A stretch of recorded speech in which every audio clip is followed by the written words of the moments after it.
Anthony Davis is still one of the best players in the league when healthy. His versatility, the way he impacts the game on both ends of the floor, and by all accounts he's a great teammate, and not to mention he's one of the best representations of the NBA still in the league currently. But I can't help but wonder what he could have grown into had these things not consistently gotten in the way. Because when you look at his skill set, he should be in the conversation of one of the greatest of all time. The Tim Duncans, the Dirk Nowitzkis, the Kevin Garnetts, the Karl Malones, the Charles Barkley, and he is one of the all-time greats, don't get me wrong, but for these reasons, he could have been even better. What happened? Let's talk about it. It's your boy JC Stunted Growth. Take a minute to like, subscribe, and comment on who I should do next. Anthony Davis is a 6'10" power forward center from Chicago, Illinois, whose rise began with one of the most unusual developmental paths in modern basketball. Early in high school, he stood around 6'1" and played guard before a massive growth spurt pushed him to close to 7 feet. That late growth allowed him to retain guard-like coordination, ball skills, and footwork while developing elite defensive instincts around the rim. At Perspectives Charter School, he led his team to a Chicago Public League title, won a state championship, and emerged as one of the top prospects in the country, earning McDonald's All-American honors. Davis took his talents to the University of Kentucky for the 2011-12 season and immediately became the most impactful player in college basketball. He averaged 14.2 points, 10.4 rebounds, and an NCAA leading 4.7 blocks per game, anchoring an historically dominant defense. His presence altered entire game plans as opponents avoided the paint altogether. Davis won nearly every major award available, including National Player of the Year, Defensive Player of the Year, and Final Four Most Outstanding Player, while leading Kentucky to a national championship with a 38-2 record. Entering the 2012 NBA Draft, Davis was viewed as a franchise-altering prospect, a rare two-way big with generational defensive upside, elite mobility, and the potential to anchor a championship-level team for the next decade. He was selected first overall by the New Orleans Hornets with expectations as high as any big man prospect since Tim Duncan. Stunt number 1, the body never let the talent breathe. The moment that sparked this story felt almost routine. During a game against Utah, Anthony Davis was defending Lauri Markkanen on the perimeter when a light-hand collision occurred. Nothing violent, nothing unusual, but Davis immediately went down in visible pain, clutching his hand, and eventually left the game. Reports later indicated that he had suffered a ligament injury in his hand, an issue expected to sideline him for an extended stretch. It was another reminder that with Davis, even minor contact can lead to major consequences. That moment perfectly encapsulates the central problem of his career. Injuries didn't just interrupt Anthony Davis's seasons, they shaped how his greatness was viewed. From early on in his NBA tenure, he has dealt with a constant accumulation of physical setbacks.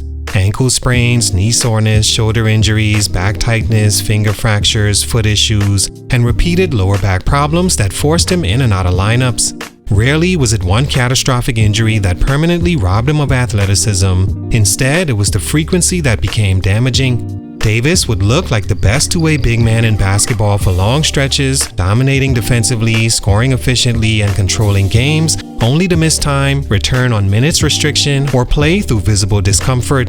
That stop-start cycle prevented his dominance from ever fully compounding. And when you're evaluating all-time greatness, availability isn't a side note, it's foundational. Sustained health is what allows great players to stack elite seasons and turn peaks into legacies.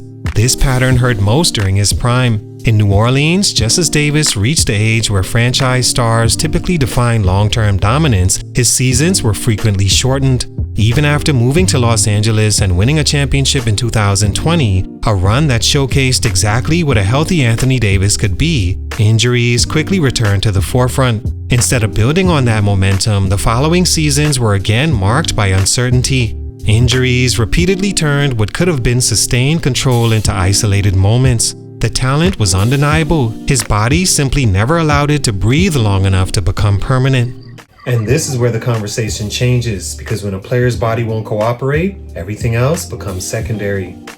Stunt number 2, leadership and franchise identity.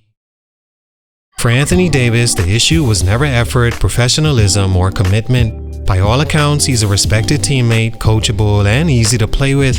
But when discussing why his career never fully reached the highest historical tier his talent suggested, leadership, specifically becoming the clear face of the franchise, matters. In New Orleans, Davis was clearly the best player, yet the Pelicans never developed a strong identity around him. Despite elite production on both ends, the team lacked a consistent culture, voice, or edge that reflected its star. Playoff appearances were rare, and when they did occur, they felt more like brief interruptions than the start of something sustainable. Davis dominated games, but the franchise never truly felt molded in his image. That distinction is important when evaluating all-time great big men. Players like Tim Duncan, Kevin Garnett, and Dirk Nowitzki didn't just perform, they defined how their teams played, competed, and were perceived. Their presence dictated tone, accountability, and long-term direction. With Davis, that imprint never fully formed. Whether by personality or circumstance, leadership responsibilities were often shared, deferred, or left undefined. That pattern became more pronounced after his move to Los Angeles. Joining the Lakers immediately placed Davis alongside LeBron James, one of the more dominant leadership figures the league has ever seen. The hierarchy was clear from day one. While that dynamic helped deliver a championship in 2020, it also solidified Davis's role as an elite complement rather than the franchise's emotional or cultural center. He thrived as a co-star, but the team was never his. This isn't a critique of desire or toughness, it's a reality of legacy. The greatest players don't just accumulate accolades, they carry organizations. Davis's leadership style was quieter, more adaptable, and less demanding of the spotlight. That approach worked in winning contexts, but it limited how history would remember him, and that gap matters when separating greatness from immortality. Stunt number 3, too good at everything, but not known for one thing. For Anthony Davis, his biggest strength may have quietly worked against how his career is remembered. He could do almost everything on the basketball court. He could protect the rim, switch on a guard, score inside, hit mid-range shots, and run the floor like a wing. Very few big men in NBA history have ever had that kind of complete skill set. Something perfect for the era he was in. But when you look at the greatest big men ever, most of them are remembered for one main thing. Tim Duncan was consistency and leadership. Kevin Garnett was defense and intensity. Dirk Nowitzki was shooting and offensive skill. When people talk about them, there's an instant image that comes to mind. With Anthony Davis, that image is hard to lock in, other than consistently being injured. Part of that comes from the position debate that followed him his entire career. At center, Davis was at his most dominant. He controlled the paint, anchored defenses, and looked like the best defensive player in the league. But he never fully embraced playing center full-time. That choice made sense for longevity, but it also split his identity. He was most dangerous at the 5, yet most comfortable avoiding it.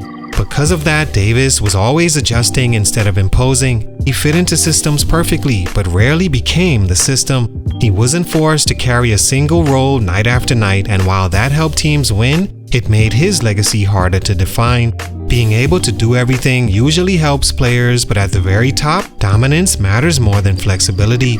Anthony Davis was elite in many areas, but never boxed into one lane long enough to own it historically. His game was adaptable instead of demanding, and while that made him one of the best players of his era, it kept him from being remembered as the kind of player who completely changed how the game was played.